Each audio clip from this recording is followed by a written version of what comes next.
Meu aluguel, minha vida. Joe Biden está tentando impor um teto nos preços dos aluguéis nos Estados Unidos.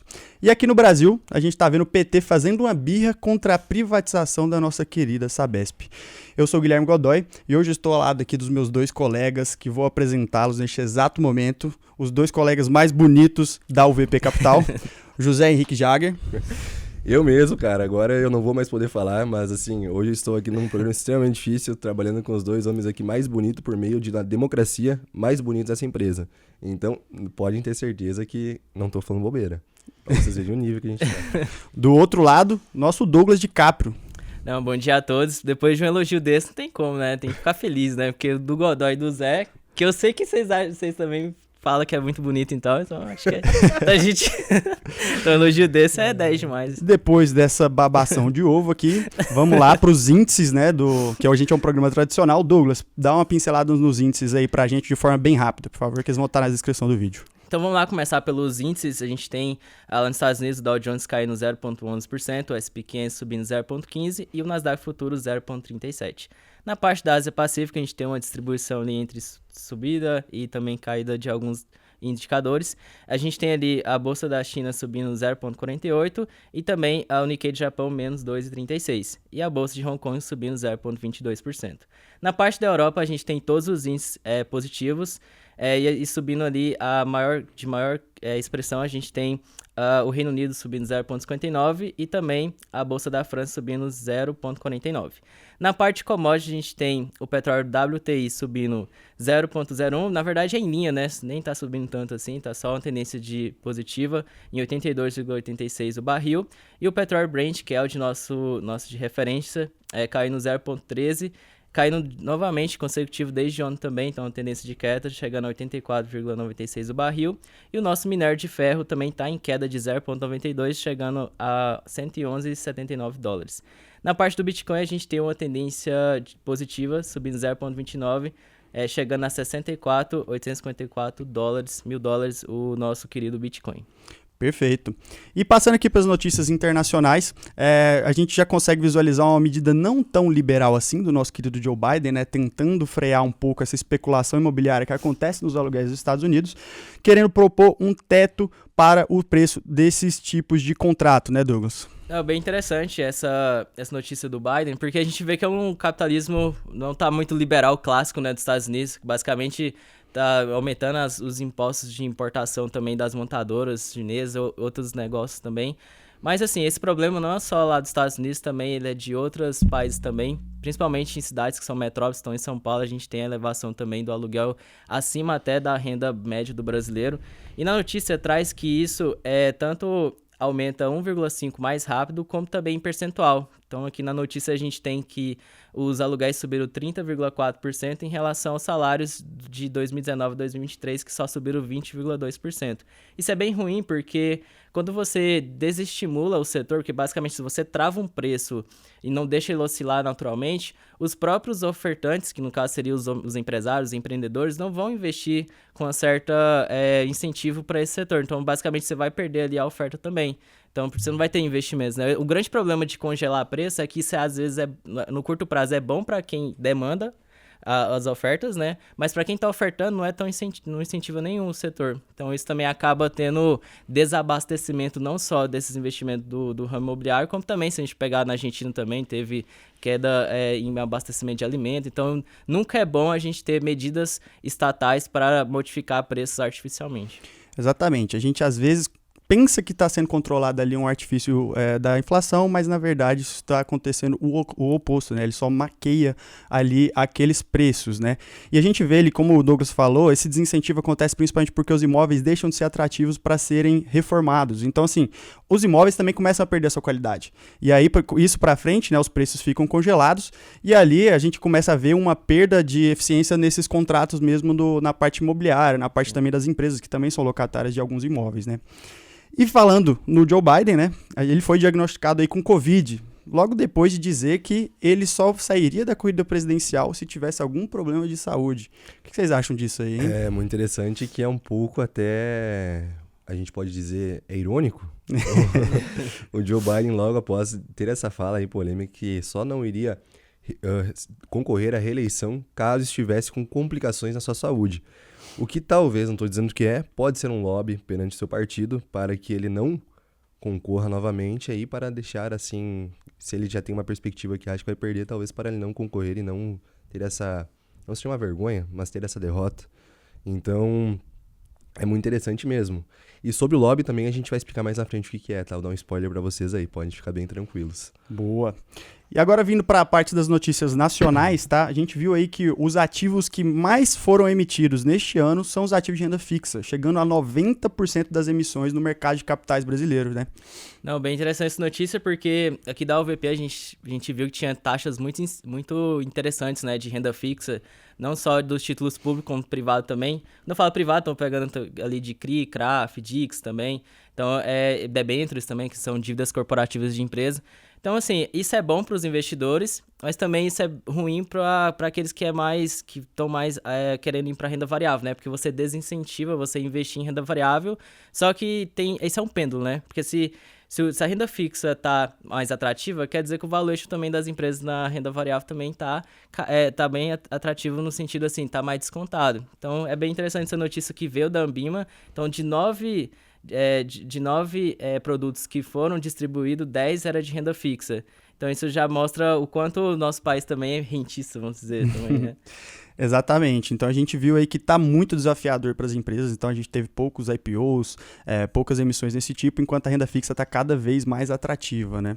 Agora vindo para falar um pouco mais aí sobre a birra que o nosso querido Partido dos Trabalhadores, né, fez, eles protocolaram lá no STF contra a privatização da Sabesp, né, Douglas? Não, e no caso o PT faz igual da baguncinha, né?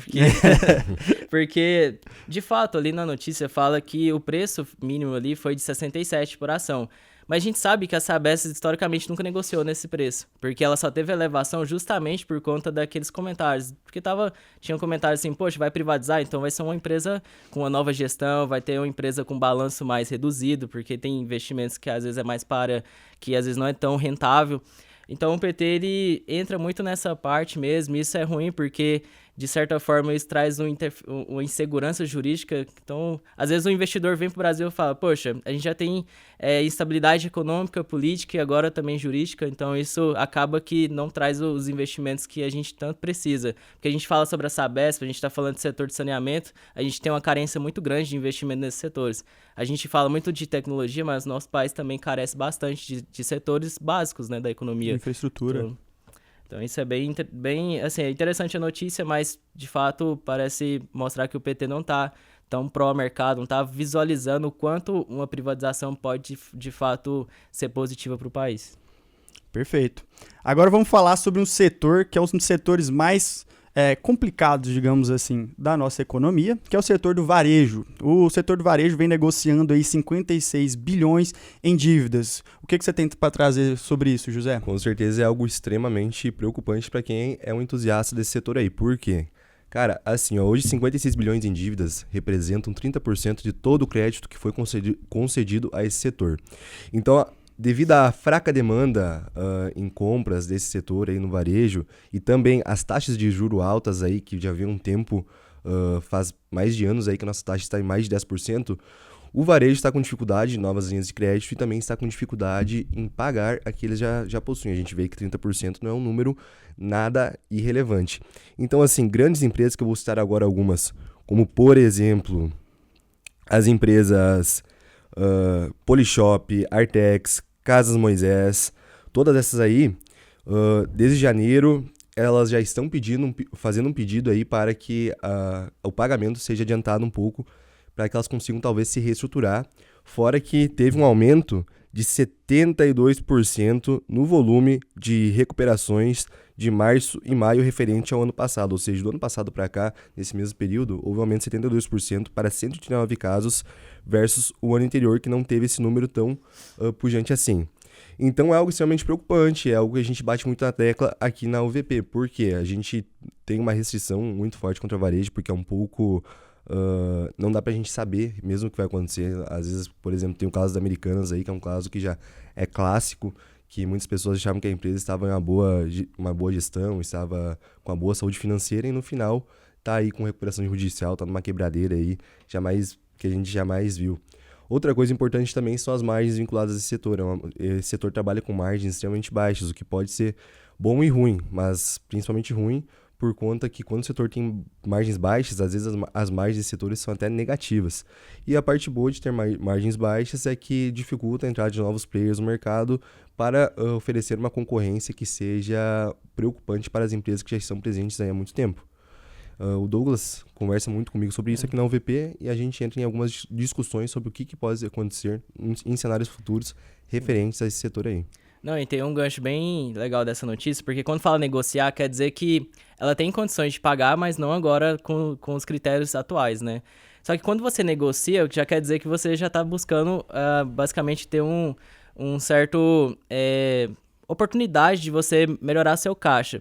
Só que, às vezes, empresas de varejo, muito por conta do que aconteceu com Americanas, ela é influenciada negativamente por todo o histórico. Então, às vezes, ela vai rolar uma dívida talvez mais cara do que está hoje. Porque você, basicamente, vai aumentar seu cronograma de pagamentos, que é o PMT, mas, basicamente, você vai ter um custo adicional. Então, por exemplo, a gente já viu emissão de dívidas de empresas desse setor a CDI mais 7, CDI mais 8. Poxa, se a gente for pegar as taxas de juros hoje, é um custo muito alto você pagar esse tipo de dívida. Então, por mais que vai ser negociado, não quer dizer que as empresas vão melhorar seus resultados. Basicamente, elas já estão falando, poxa, meus resultados já estão ter um impacto negativo já por conta das taxas de juros. Eu estou tentando pagar, mas não com esses critérios atuais. Então, às vezes, vai alongar a dívida, mas vai ser com um custo maior. Então, assim, não é uma negociação ganha-ganha, vamos dizer assim, para esse setor.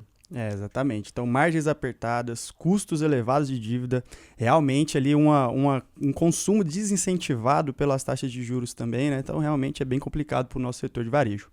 Então, agora, mudando um pouco o astral desse programa, vamos responder alguns comentários aí que apareceram no vídeo de ontem, certo? Vou trazer aqui o @Túlio do Balacobaco 3659, trazendo aqui duas perguntas que os nossos queridos analistas e consultor aqui vai trazer pra gente, tá? A primeira pergunta é, gente, o que é o Nasdaq Futuro? Nasdaq Futuro, para quem não sabe, é um contrato futuro aí, vinculado ao índice de Nasdaq, que possui as 100 empresas dos Estados Unidos aí, com a maioria de tecnologia vinculadas a esse setor, que são empresas grandes que fazem parte, e esse índice permite que os investidores possam fazer arbitragem ou especulação ou até hedge, pensando no futuro dessas mesmas empresas. Então é algo muito interessante para quem quer usar e ter talvez uma previsibilidade do que pode acontecer com o índice de Nasdaq, que é um índice que é extremamente falado e comentado no mercado, sobre o que irá acontecer com essas empresas aí. Então é muito interessante para quem acompanha, etc., saber o que é entender o que é um contrato futuro de Nasdaq. Perfeito, a gente viu aí, principalmente o Nasdaq está bem em voga, principalmente depois dos gestores aí realizaram alguns lucros com algumas empresas que subiram demais, né? Então, é bolha. Tá tendo algumas correções aí com relação a isso, né? E a segunda pergunta que agora eu vou trazer aqui pro Douglas. Douglas, o que é lobby? Bom, lobby é basicamente aqueles grupos de interesse que eles utilizam a sua interferência ali para modificar algumas agendas e, às vezes, por exemplo, se for na política, ele vai utilizar ali de instrumentos para chegar até os parlamentares para modificar aquelas questões em que eles acham que pode ajudar o seu setor. Esse é um exemplo que, basicamente, todo mundo iria dar para dar nesse tipo de pergunta. Mas vou dar um exemplo melhor ainda. Vamos imaginar que você gosta muito de jogar futebol e você pergunta para sua mãe ou seu pai: olha, eu queria jogar futebol, mas aí eles vão falar, não, mas você não vai jogar não. Aí você fala o seguinte, você tem uma estratégia melhor, você chama todos os seus amigos pra bater lá na porta da casa, aí a mãe vai lá e aí os seus amigos convencem e você vai jogar futebol. É bem melhor, porque isso é um lobby positivo, né? Agora tem um lobby bem negativo, que é basicamente isso que eu tinha falado anteriormente, que eu vou dar um exemplo. Por exemplo, quando montadoras tenta negociar líquidos de impostos, por exemplo, quando a gente teve ali alguns ataques de alguns montadores da BYD, né, porque teve muita entrada dessas importações do carro chinês, ali é um tipo de lobby negativo, mas você também tem um lobby positivo, então é bem interessante ter esses dois análises aqui, porque acho que a análise crítica você sai um pouco do senso comum, senso popular. Então, lobby é aquilo que vocês fazem quando vocês querem que o Raul faça a baguncinha aqui na empresa, né? Com certeza. Todo mundo bater na porta do Raul lá. Beleza. Então, vamos lá. Tem mais alguns comentários aí, gente, que vocês separaram? Eu quero ler mais um aqui que eu separei, que achei muito interessante. Alex Krestmer, não sei como é que fala o seu nome, provavelmente é alemão, então é difícil de falar mesmo. O Douglas tá parecendo o Sinforoso do Chapolin. Pô, não. Então a gente vê que é uma linha muito tênue entre o Sinforoso Chapolin e o Leonardo DiCaprio. Não, mas pô, aí pega mal pra gente. Se o Douglas, um dos caras mais bonitos da empresa, tá parecendo o Sinforoso, aí fica mal pra gente. O que sobra pra nós aí? Aí não, Alex. Aí não dá. Tá censurado. Mas eu Alex. quero mandar um abraço, Alex, que pra mim o seu comentário foi um dos melhores até hoje. Eu vou falar o meu comentário é do Fábio Oliveira 8843. Ele diz o seguinte: Soco Matinal, um excelente programa para começar o dia com raiva e usar essa raiva como motivação para todo dia. Na verdade, a gente utiliza muito, tem muito aquela questão que o Raul fala, né, que é a força do ódio, né? A força do ódio vai mudar muita coisa. Então, se você às vezes fica com raiva de alguma coisa e vai pra academia com essa raiva, provavelmente você vai ter resultados bem interessantes. Então, obrigado aí, Fábio Oliveira, por estar acompanhando a gente toda manhã. E é isso aí, tamo Eu junto. quero deixar uma referência e quem vai pegar, vai pegar. Entusiasta de academia. É fácil pra quem tem ódio. Só isso. Beleza, então ficou aí o motivacional do dia, tá bom? É isso. E passando pro nosso último quadro das notícias não tão irrelevantes, vai ter aí pagamento de JCP da Fras-le e da Randon Corp, não é mesmo? Sim, essas duas empresas, elas trabalham ali são indústrias, né, mas um é mais voltado ali para automóveis e a outra, no caso a Randon, é mais voltada ali para caminhões também. Então, a gente tem muitos dados interessantes dessas empresas, principalmente ali da Randon também. E é legal porque essas empresas, elas geram renda, né? Por mais que ela tá ali na indústria, que geralmente trabalha com margens mais apertadas, mesmo assim elas conseguem remunerar os seus acionistas. Então, um detalhe interessante é que você precisa estar na base acionária até 22 de julho de 2024 e as ações vão estar em ex-direito a partir do dia 23 de julho de 2024. Então, se você é acionista dessas duas empresas, buy and hold, que não vende ações, provavelmente você já vai receber esse provento e é JCP, então você vai ter uma incidência ali de 15% de imposto de renda. Isso é ruim para o acionista, mas é bom para a empresa porque ela consegue, de certa forma, ter um benefício fiscal ali, porque isso entra como despesa financeira na DRE. Importante falar que já vem também tributado em fonte, né? O investidor ele não precisa fazer nada com relação à parte desse imposto aí. Mas antes, só para a gente encerrar aqui, o que é ex-direito, Douglas?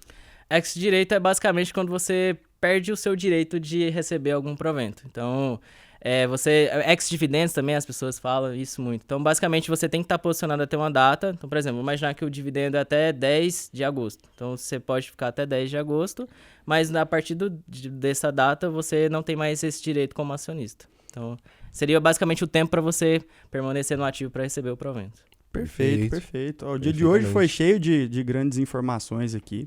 Quero agradecer aos dois participantes que estão aqui comigo nessa manhã. E pra gente encerrar o nosso programa, né, vamos lá pro recado final que hoje vai vir com o nosso queridíssimo José Henrique Jagger. Meu recado final hoje pra vocês aí, nossos telespectadores, para quem não está ocupado e tem um tempinho livre sobrando, vou deixar um convite pra vocês aí de pesquisarem lá no Google Sinforoso do Chapolin, pra quem não conhece. E aí vocês vão lá, podem fazer, se vocês quiserem, um comparativo entre o Sinforoso e o nosso querido amigo aqui, colega Douglas Ribeiro. Coitado do nosso amigo Douglas. Não, chega. Coitado. Encerra aí. Obrigado, gente.